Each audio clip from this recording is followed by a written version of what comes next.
I'm Ilzisaurus. This is none other than FIFA 16 Career Mode with Paris Saint-Germain. Season 1, Part 6. How you guys doing? I'm doing alright. And I am having so much fun right now of playing this game. It just goes to show when you're recording, it makes the game so much more sweeter. But just to recap, in the previous episode, we had the summer transfer window close, and what a shocking claim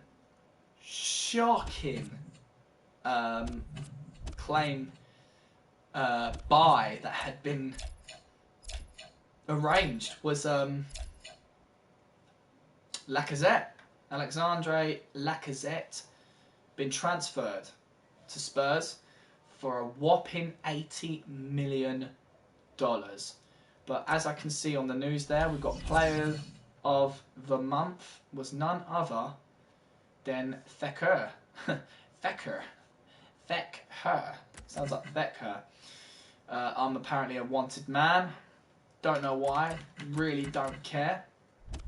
I don't really read news that often. You know, normally on a regular basis I would read news if I had a bit more time on my hands, but considering that I have to go work tomorrow, I'm not going to bother. And it's coming up to 7 o'clock. I am on a timer, so let's get right to it. I do not do training. I like to watch my players naturally grow throughout the season.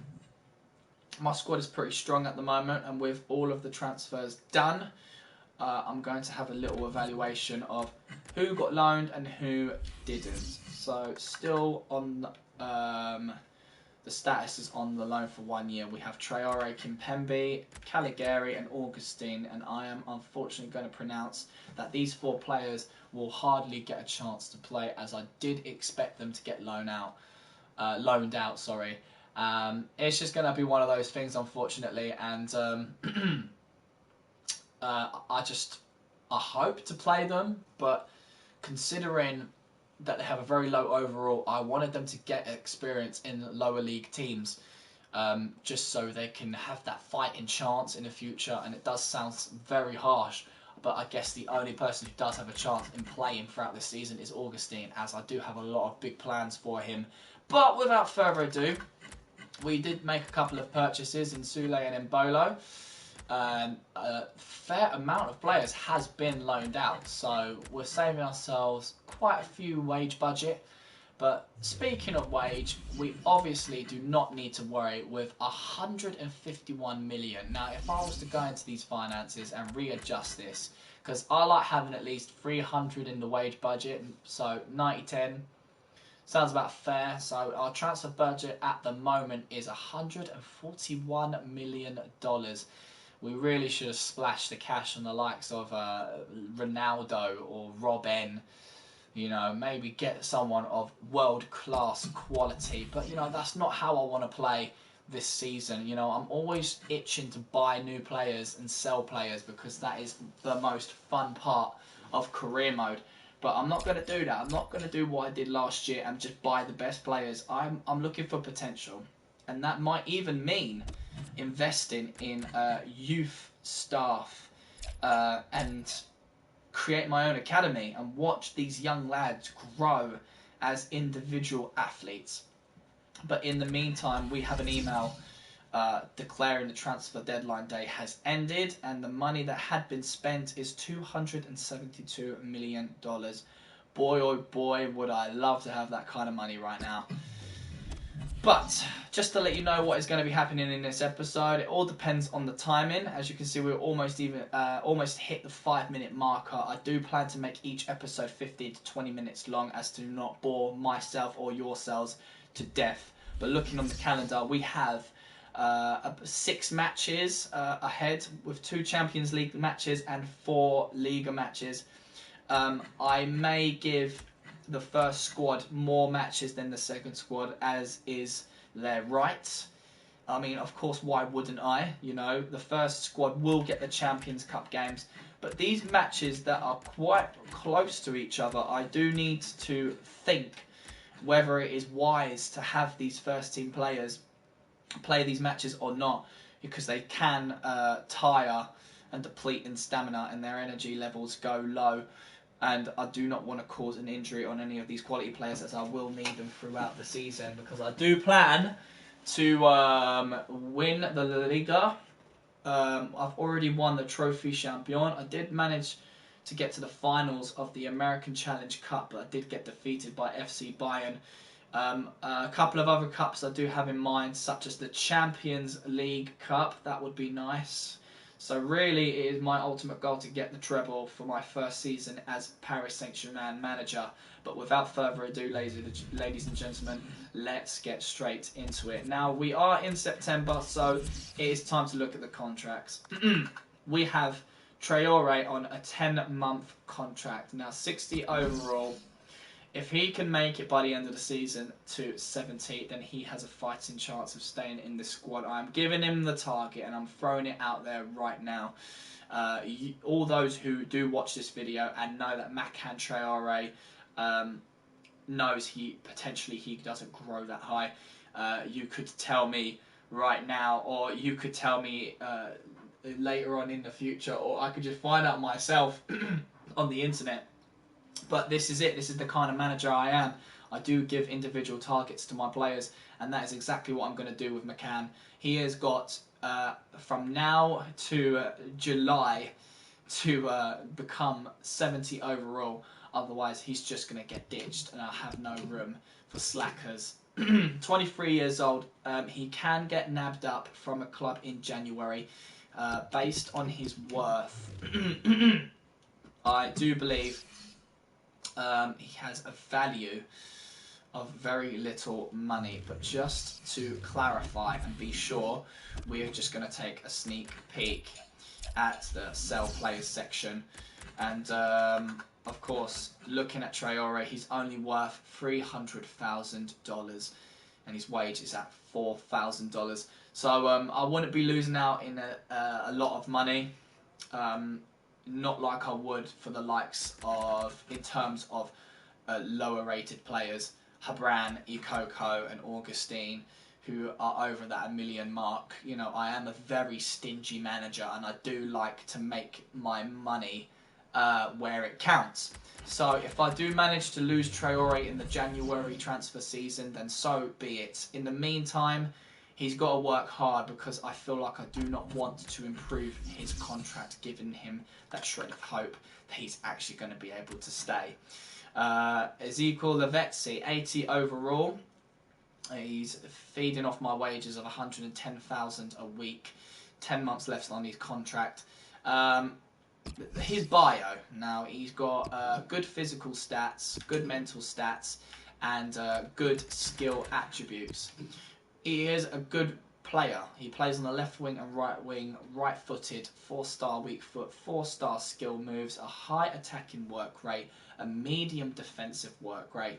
Naturally, he's a good player. 5'8", 165 pounds, whatever you like to call it. No traits, no specialities. Now, if it was up to me, I would want to keep him.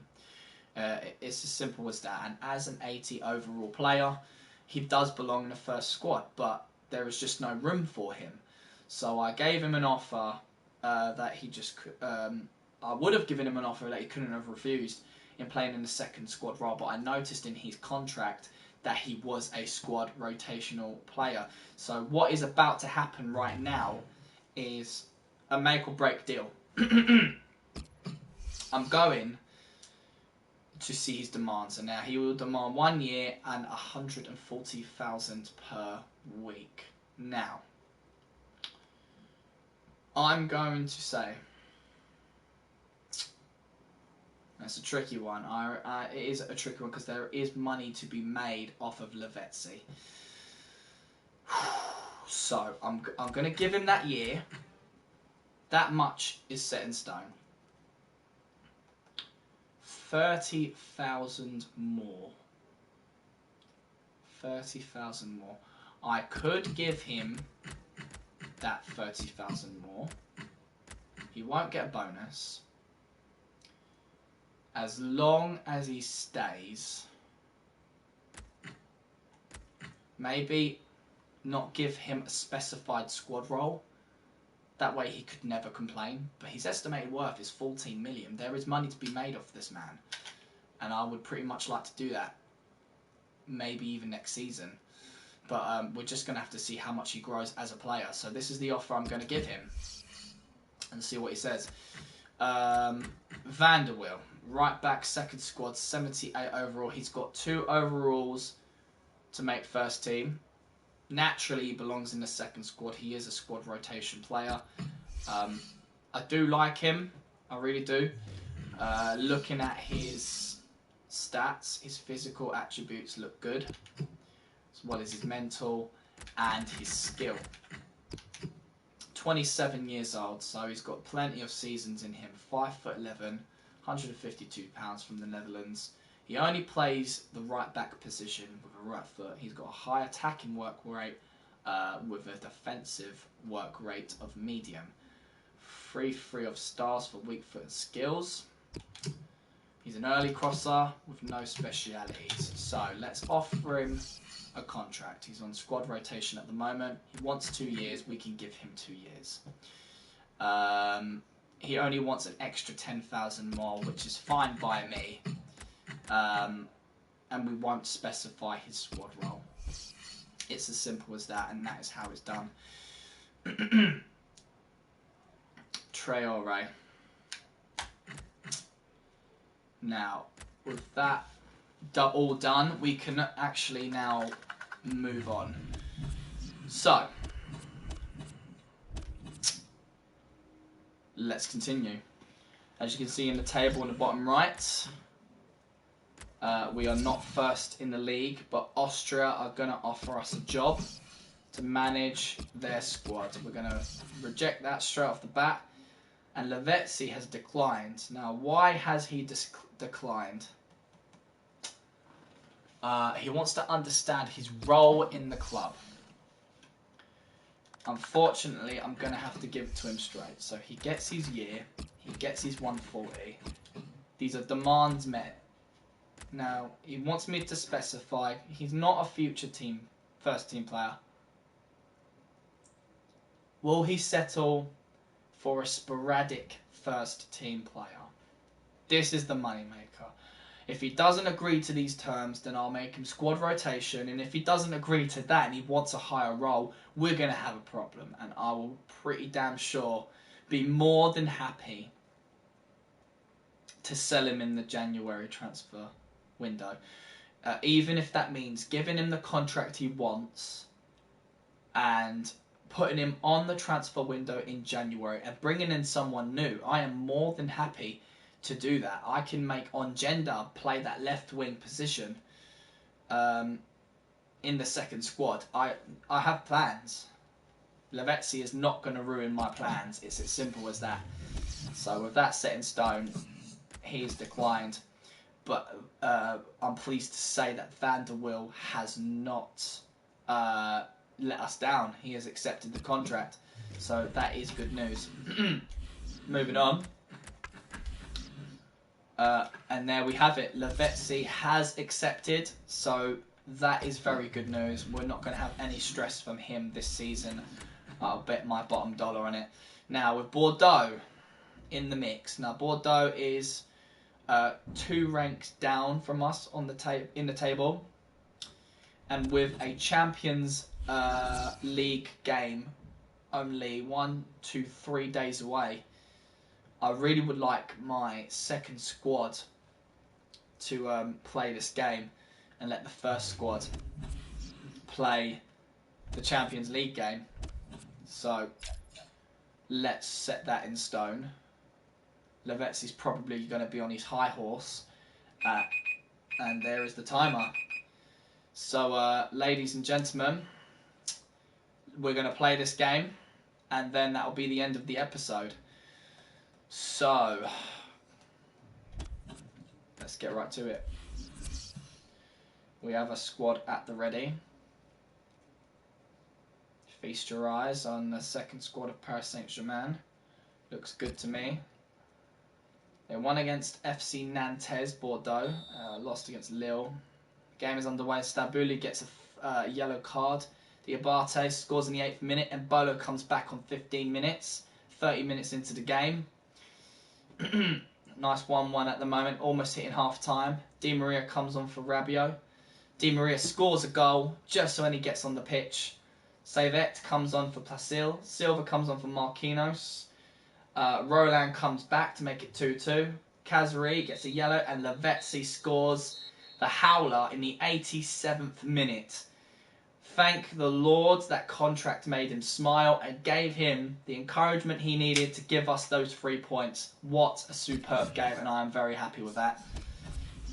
Now, if it was up to me, I'd give him a raise, but we're going to just hold off on that money just for a little while longer. We have an email of press conference, but before we get into that, I am going to say goodbye and see you guys in the next episode. Without further ado, I hope you have enjoyed this episode. Please stay tuned for episode part 7 of the FIFA 16 Paris Saint-Germain Career Mode Season 1. Have a fantastic rest of your evening. I love you lots. Take care. Goodbye.